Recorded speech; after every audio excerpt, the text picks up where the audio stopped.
Les questions budgétaires en France, fera-t-on les réformes qu'il faut? C'est tout un sujet, mais François Bayrou n'est pas contre la TVA sociale. Alors on n'en est pas à baisser les dépenses, hein, on en est à prendre un flux, puis on le met ailleurs, on n'en est pas à régler le fond des problèmes. La TVA sociale pour libérer le net. Guillaume Richard, vous êtes pour ou vous êtes contre? Je suis extrêmement pour. Et alors je vais expliquer pourquoi je suis pour. Ce pourquoi je suis pour. Déjà, pour en faire quoi? Parce que pour qu'elle soit sociale, il faut qu'elle ait un impact positif socialement. Et donc, il ne faut pas que cette TVA, ce surplus de TVA, aille juste alimenter le déficit. Il faut que ce surplus de TVA permette une réduction des cotisations sociales, salariales, pas patronales, salariales. Si on veut qu'elle soit sociale, il faut que ça soit une réduction des cotisations salariales. Donc, celles payées par toutes les personnes qui sont salariées en France. Ce qui permettrait de rapprocher très fortement votre brut de votre net. Aujourd'hui, vous payez 18% à peu près de cotisations salariales. Donc, si vous avez 100 € de salaire, vous n'en touchez que 82. Donc, c'est le travail qui rapporte plus. C'est le travail qui rapporte plus. Et c'est le travail qui rapporte plus pour tous ceux qui, aujourd'hui, travaillent et ne gagnent pas suffisamment. Donc, ça peut être hyper social pour les plus modestes, à condition que cette TVA porte essentiellement sur les produits de luxe, qui sont aujourd'hui taxés à 20%. Donc, si on passe ces produits de 20 à 25%, par exemple, ce n'est pas la consommation des produits de première nécessité. Sur les produits de première nécessité, on reste sur des taux réduits, voire on supprime certains taux, par exemple sur les protections féminines, qui était une demande qui a été et qui peut faire passer les choses. C'est symbolique, on est d'accord, mais ça peut faire passer les choses. Et sur l'essentiel du pouvoir d'achat, en fait, en maintenant les TVA sur des taux très réduits pour les premières nécessités, en fait, on n'augmente pas le coût de ces produits de première nécessité, voire on peut les baisser s'ils ont été produits en France. Parce que s'ils sont produits en France, ça permettra une modération salariale, parce que l'augmentation du pouvoir d'achat sera provoquée par la baisse des cotisations sociales. Et donc, modération salariale entraîne pas de nécessité d'augmenter les prix pour les produits fabriqués en France. Et par contre, les produits fabriqués à l'étranger, eux vont supporter des poids plus importants. Et puis, n'oublions pas non plus que la France est la première destination touristique au monde et qu'aujourd'hui, les touristes ne payent pas pour notre protection sociale. Si demain, ils payent 5 points de TVA sur leur consommation en France, sur différentes choses, eh ben, ça fera du bien pour ne pas que ce soit seuls les travailleurs qui financent l'intégralité de la protection sociale de l'intégralité des Français. Dont la politique familiale. Anne-Sophie Elsif, pour ou contre la TVA sociale, et après à l'intérieur, pour ou contre la question des cotisations salariales ou la question des cotisations patronales? Moi j'ai une réponse d'économiste, c'est toujours nuancé forcément. Donc moi j'étais plutôt contre, parce que c'est vrai que ça reste quand même une taxe et économiquement on se dit c'est injuste, puisque en effet tout le monde va payer, mais là l'idée ce serait d'avoir des taux différenciés pour les produits, pour en effet pas augmenter les inégalités. Et il y a l'idée de dire quel impact sur la consommation, c'est-à-dire que est-ce que ça va avoir un impact négatif, les gens vont moins consommer, comme on sait que c'est le premier moteur de notre croissance, est-ce que ça va créer de la récession? En tout cas ça va peut-être obérer la croissance économique, déjà on en a très peu, donc voilà la conséquence. Juste pour finir là-dessus, là c'est vrai qu'on a une situation qui est assez différente. Depuis le quoi qu'il en coûte, on a un taux d'épargne qui a explosé. On est à 18%, on était à 14% avant. Et donc cet argent, c'est l'État qui est allé sur les marchés, qui s'est endetté pour nous, qui a donné de l'argent donc, aux consommateurs et qui l'a tranquillement mis sur ses livrets d'épargne. Aujourd'hui, on a 800 milliards sur des livrets qui financent absolument rien. Donc c'est vrai qu'on peut se dire, vu notre situation budgétaire, il y a peut-être quelque chose à récupérer. Donc l'idée, ce serait de se dire, et comme il y a beaucoup d'épargne, on devrait avoir une consommation qui est plus forte. Et on le voit, on a de la consommation qui est moins importante que prévu, c'est pour ça qu'on a moins de croissance. Donc c'est-à-dire que les gens, en gros, on le cache, mais comme c'est risqué et qu'on aime bien toujours avoir des économies, eh bien, on ne dépense pas. Donc là, l'idée, ce serait de se dire, en effet, sur certains produits, vous l'avez très bien dit, peut-être augmenter la TVA, on l'a dit pour les touristes, les produits de luxe, pour essayer d'avoir de la recette fiscale. Après, ce qui est le plus efficace, un point de TVA, c'est à peu près 10 milliards. Donc c'est vrai que ce serait de taxer tout beaucoup pour essayer d'avoir des dizaines de milliards vu le niveau du déficit. Mais là, ça fait de l'inflation. Donc il faut trouver, je pense, avoir une TVA sociale peut-être, oui, mais vraiment juste milieu et différencié. Ça, c'est très important. Et l'impact sur la consommation, vous l'auriez, je suis d'accord, si et seulement si il n'y avait pas d'accroissement du pouvoir d'achat des travailleurs. Mais là, vous aurez un accroissement du pouvoir d'achat des travailleurs, parce que si on baisse les cotisations... Juste regarder sur les études. Aujourd'hui, comme je dis, on a 18% de taux d'épargne. Il n'y a pas que les plus riches, donc c'est-à-dire qu'il y a beaucoup d'argent. et on voit que les gens ne consomment pas alors qu'il y a cet argent. Donc le côté confiance est complètement... Donc ils vont continuer à faire des noisettes, en fait. Et le risque, c'est que si on fait ça, voilà, c'est comme ça dit, c'est qu'il y a un gain de pouvoir d'achat supplémentaire. Alors ceux qui ont des revenus très bas, là, ce sera consommé. Et donc, donc c'est pour ça que pour les plus modestes, ça ne va pas impacter. Oui, mais pour la classe moyenne, ça peut être encore un risque d'épargner davantage, même si c'est des petites quantités. Donc c'est ça la difficulté. Céline Antonin. Oui, bon, moi, je suis nuancée, pareil, sur le sujet. Côté économiste. Oui, ça sans doute. Enfin, il y a des sujets sur lesquels je suis tranchée, mais là, bon, je pense qu'il y a des avantages et des inconvénients. Juste pour revenir sur la question de l'épargne, quand même, moi, il y a toujours quelque chose qui me dérange un peu quand on parle de l'épargne. C'est vrai qu'on a l'impression que les ménages se sont beaucoup enrichis, etc. Il y a quand même eu un épisode d'inflation aussi qui explique l'accumulation de cette épargne. Nous, on avait chiffré que, en fait, 100 milliards d'euros d'épargne supplémentaire pouvaient s'expliquer justement par le fait que cette inflation, elle a mangé, en fait, le patrimoine des ménages. C'est-à-dire que vous avez un patrimoine, vous avez de l'inflation et donc vous êtes en fait en réalité en termes réels vous êtes plus pauvre. Donc c'est aussi ce qui en partie peut expliquer les placements. Je dis pas qu'il n'y a pas une tout à fait. Mais alors après moi je pense qu'il y a aussi une question qu'on se pose beaucoup, c'est celle de financer l'innovation, c'est celle de financer l'économie et donc il y a la manière de est-ce que on a forcément envie que tout se transforme en consommation? Est-ce qu'on n'a pas envie aussi qu'une partie de l'épargne aille financer justement enfin ça, on parle beaucoup problème, des grands investissements. Donc disons que voilà, je mise pas non plus tout sur la consommation. Après, la TVA sociale, pourquoi pas? Enfin, c'est les arguments que vous avez donnés sur le fait de transférer effectivement une partie du financement, enfin, plus vers la consommation, plus vers la consommation. C'est la consommation qui finance le modèle social. Pourquoi pas? Après, il faut voir aussi ce que vont faire les entreprises, c'est-à-dire est-ce qu'il ne va pas y avoir un effet inflationniste? Enfin, on n'a pas énormément d'exemples historiques. Ce qui s'était passé en Allemagne, c'est pas très comparable parce que l'objectif n'était pas le même, mais en 2007, il y avait eu une TVA sociale, entre guillemets, qui avait été mise en place. On avait augmenté le taux de TVA de 16 à 19%. Alors, ce qu'il y a, c'est que comme en même temps, ils cherchaient beaucoup à réduire leur déficit budgétaire, ça avait permis en partie de financer, enfin, de combler le déficit, enfin, en partie de combler le déficit, mais il y avait eu un effet quand même inflationniste de 1% d'inflation de plus. Donc c'est juste un peu ma crainte que les marges, que les qu'on récupère sur les marges. Voilà. Alors du coup justement c'est pour ça que vous êtes. C'est pour ça que moi je suis contre la baisse de cotisation. Oui, donc je suis pour une baisse de cotisation salariale pour redonner du pouvoir d'achat au travail. Mais il faut être sûr que il y a un moment, il faut que le travail paye et paye davantage. Et je croyais que le coût du travail était trop cher pour les patrons qui ne pouvaient pas embaucher. Mais là, on ne touche pas au coût du travail, là. Oui, mais justement, on n'augmente pas le coût du travail. Mais si vous tapez sur les cotisations patronales... Mais déjà, on incite les gens à travailler. Parce qu'aujourd'hui, l'écart de revenus entre quelqu'un qui est un travailleur modeste, l'écart de revenus net entre quelqu'un qui est un travailleur modeste et quelqu'un qui ne vit que grâce à la solidarité nationale et d'allocation, il est trop faible. Ce n'est pas suffisamment incitatif à la reprise du travail et au travail.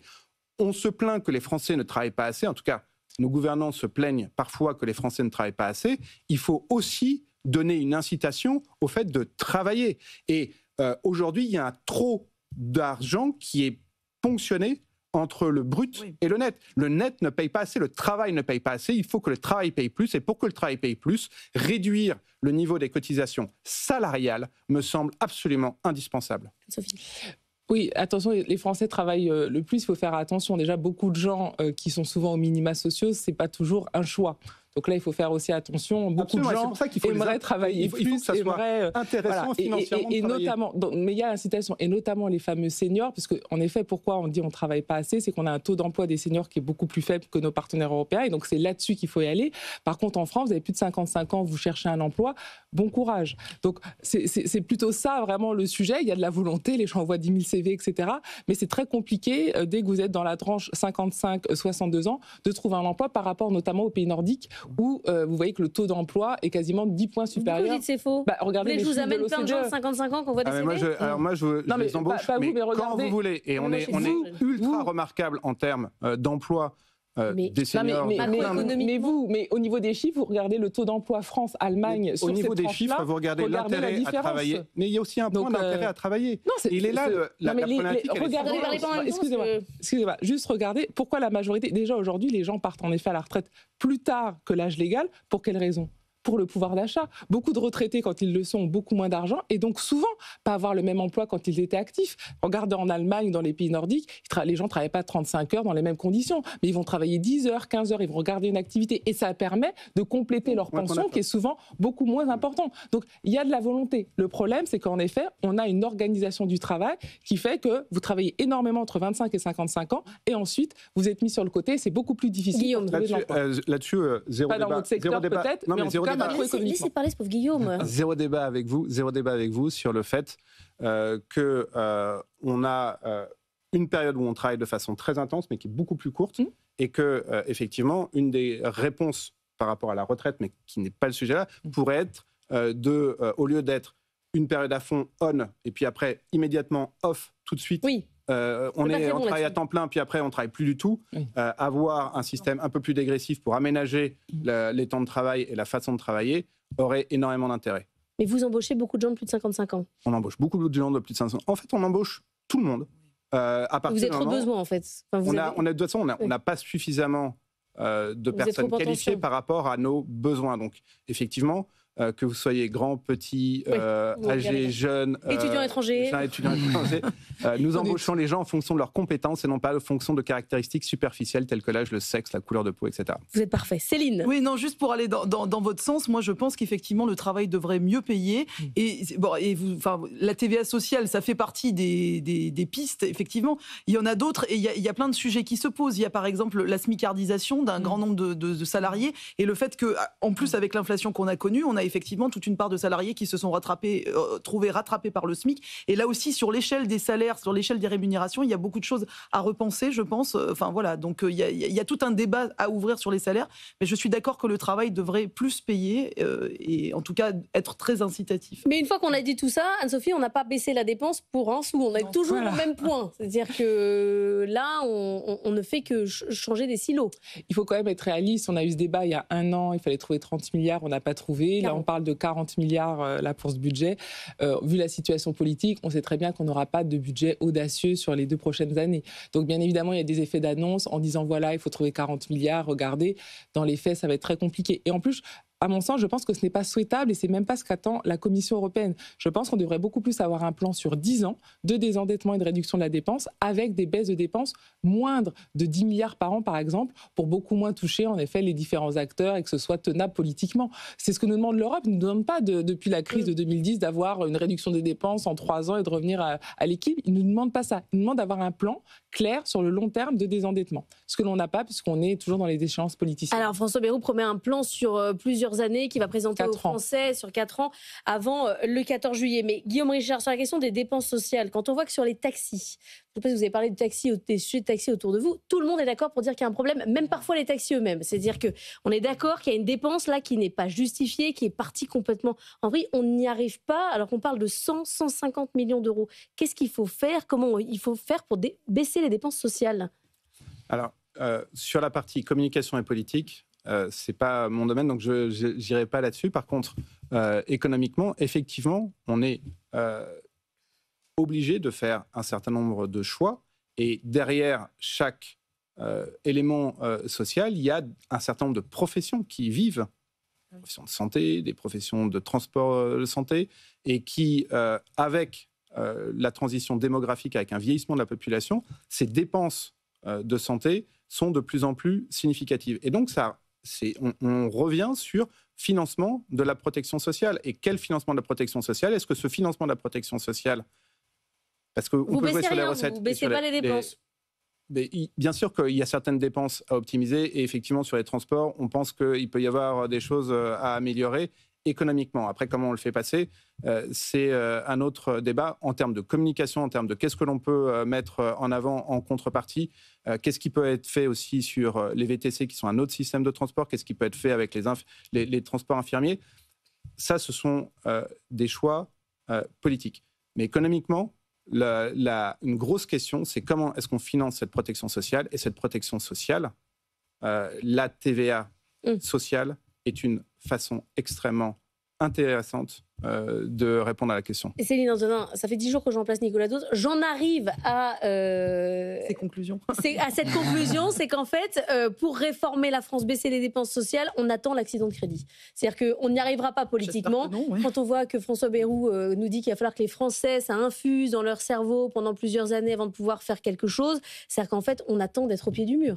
Oui, non, mais on ne peut que regretter l'immobilisme qui consiste effectivement à n'avoir que le calendrier électoral comme échéance et effectivement, ou alors une alerte d'une agence de notation. Et encore, à chaque fois qu'il y a une alerte... Et c'est depuis vendredi. Oui, justement, mais à chaque fois qu'il y a une alerte, on nous dit non, mais finalement, ça va bien se passer. Donc, il faudrait arrêter de raisonner comme ça. Il faudrait effectivement avoir un plan cohérent sur du moyen terme pour arriver à réduire nos dépenses. Moi, je pense que ce qu'il faudrait faire, mais ce qu'on a déjà fait, parce qu'en fait, on sait quelque part où est-ce qu'il faudrait taper, entre guillemets, c'est qu'il faudrait vraiment rationaliser, faire un plan, prendre l'ensemble des niches, l'ensemble des dépenses existantes et se dire, bon ben voilà, j'ai une contrainte, il faut que je baisse toutes les dépenses. Vous voulez refaire un rapport, un énième rapport? Mais voilà, le problème c'est que les rapports ils dorment et qu'il faudrait les mettre en œuvre. Alors après, sur la mise en œuvre, je pense qu'il faut une forme de courage politique.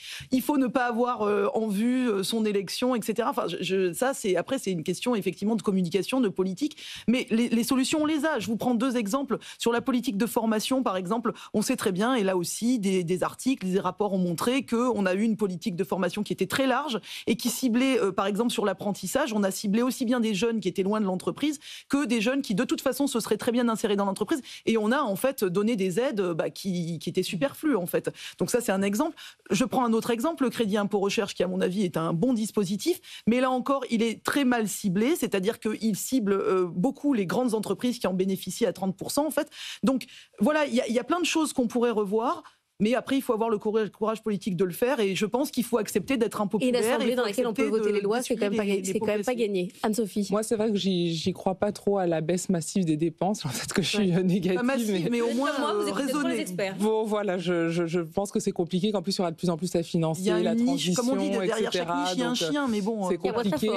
Surtout s'il a une grosse voiture et qu'il peut bloquer Paris. Moi, c'est vrai que j'irais beaucoup plus sur avoir plus de croissance. Parce que, par exemple, si on était à 1,5, on serait pas du tout dans la même situation budgétaire. Donc, peut-être se dire... Voilà, mais encore une fois, ça veut dire on n'arrivera pas à baisser les dépenses, en tout cas il faut pas augmenter le gâteau. Massivement, donc je pense qu'en effet, il faut beaucoup plus aller sur le côté de la croissance et là, avoir une politique volontariste. On l'a vu le dernier budget, c'était la catastrophe. Qu'est-ce qui a été sacrifié? La transition écologique, l'innovation, la recherche. Bon, quand on continue de faire ça, c'est sûr qu'on n'arrivera pas à avoir plus de croissance. Donc c'est plutôt ça, en fait, qui me soucie, ce qui a été très bien dit, c'est ce fait qu'il n'y ait vraiment pas du tout d'investissement d'avenir. Et on le voit, même dans la contribution au PIB, on est tout le temps sur la consommation et l'investissement. C'est toujours l'investissement qui est sacrifié, alors qu'il faudrait faire exactement l'inverse, surtout aujourd'hui. Très rapidement, je pense qu'il faut quand même jouer sur les 2 tableaux, parce qu'effectivement, l'investissement, mais on vit quand même au-dessus de nos moyens. Et à un moment donné, je pense qu'on ne peut pas laisser non plus les dépenses complètement dériver, parce qu'effectivement, même si on mise sur la croissance, il faut quand même que nos dépenses soient, à mon avis, en cohérence avec ce qu'on gagne. Ce qui s'est passé avec les taxis, quand même, c'est-à-dire qu'on a laissé complètement le fil dériver. Enfin, on n'a pas regardé l'addition. Alors, c'est sûr que, comme on dit, dans chaque niche fiscale, encore une fois, il y a effectivement une profession qui en bénéficie, c'est pas de l'argent qui disparaît, je veux dire. Donc il y a des intérêts versés, voilà. Donc, mais bon, il faut accepter. Et là, pour le coup, je suis assez d'accord avec ce que dit François Bayrou. Il faut que chacun prenne sa part, pour le coup, dans le redressement des comptes publics. Guillaume. Ouais, il y a certaines réformes qui permettent à la fois de favoriser la croissance et la réduction des dépenses. Et je pense notamment et très précisément à tout le magma administratif et à toute l'administration avec des obligations de moyens qui sont de plus en plus importantes pour les entreprises, des obligations de moyens, non pas des obligations de résultats. Moi, dans mon secteur, il y a 10 ans, mes équipes, elles passaient 10% de leur temps à faire de l'administratif et à justifier de tout ce qui se passait. Aujourd'hui, elles passent plus de 40% de leur temps à le faire. Est-ce que ça crée de la richesse? Non. Ça ne crée absolument aucune richesse. Est-ce que ça crée des dépenses de plus? Oui, très clairement. Et ça augmente nos coûts. Et donc nos prix qu'on facture à nos clients, aux conseils départementaux, etc. Est-ce que c'est un facteur favorable de croissance et de développement économique? Bien sûr que non. Et donc on voit que ça crée des dépenses supplémentaires pour tout le monde, et pour l'État en premier, pour l'entreprise et derrière aussi pour l'État, et que ça freine le développement de la croissance. Et donc on a un point de prisme qui est de regarder l'économie non pas sous le prisme administratif il faut que vous fassiez ça et on va administrer toutes les choses. Et on Mais est-ce que ça a amélioré votre qualité de service ou je sais pas ou justement, on passe d'une obligation de moyens, c'est-à-dire obligation de moyens, vous devez remplir les tableaux tatati tatatata, à une obligation de résultat qui est mesurée par la satisfaction de vos clients, de vos parties prenantes qui peuvent être aussi les administrations dans la façon dont on travaille avec elles, dans la qualité, et donc la mesure de la satisfaction et du résultat doit remplacer la mesure des moyens. Anne-Sophie Elsif. On est tout à fait d'accord. Après, moi, je pense qu'il y a quand même un vrai sujet politique. Et voilà, c'est là où je suis moins optimiste que vous. Il y a Jacques Delarosière qui a écrit un très bon livre. Hein. À son époque, il avait des budgets qui étaient à l'équilibre en disant voilà tout ce qu'on pourrait couper sans toucher aux dépenses sociales. Donc, en effet, on a eu 10 000 rapports là-dessus. La Cour des comptes l'a chiffré. Et il n'y a rien. François Fillon a dit je suis à la tête d'un État en faillite. Emmanuel Macron en disant on va revenir à l'équilibre à la fin de mon mandat.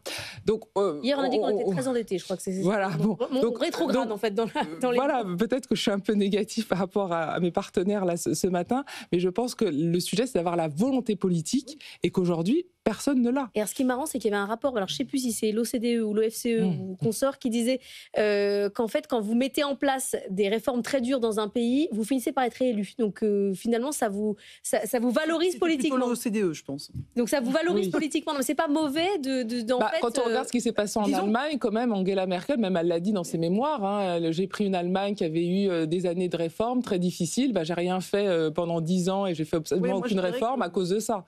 Donc je ne suis pas sûre que je nuancerais. Ça dépend. Alors après, ça dépend. La manière dont les réformes sont faites aussi, ça dépend de ce que vous mettez derrière.